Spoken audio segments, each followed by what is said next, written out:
Sir Gerald Kaufman.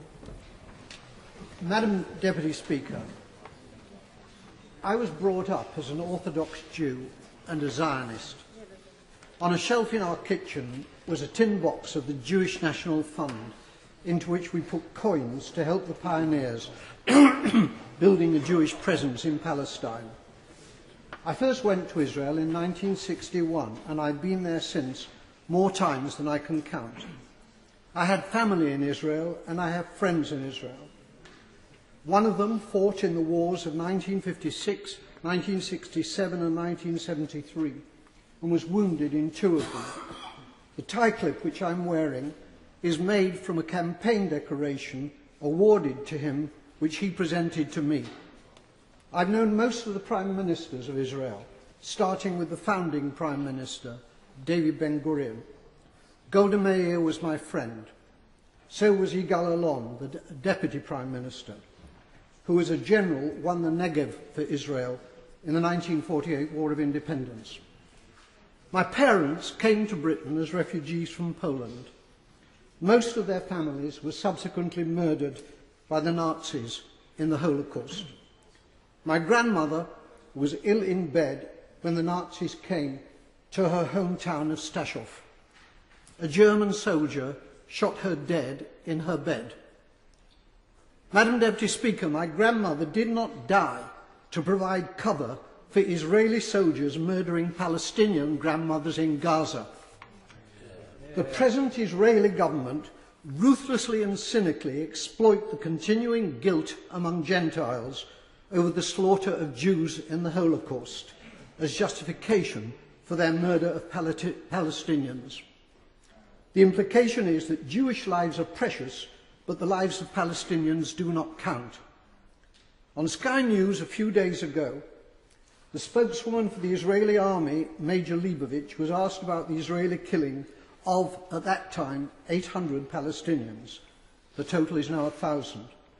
She replied instantly, 500 of them were militants. That was the reply of a Nazi. I suppose that Jews fighting for their lives in the Warsaw Ghetto could have been dismissed as militants. The Israeli Foreign Minister, Tzipi Livni, asserts that her government will have no dealings with Hamas because they're terrorists.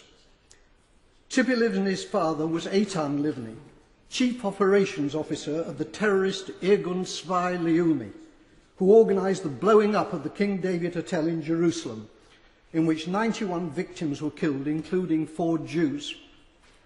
Israel was born out of Jewish terrorism.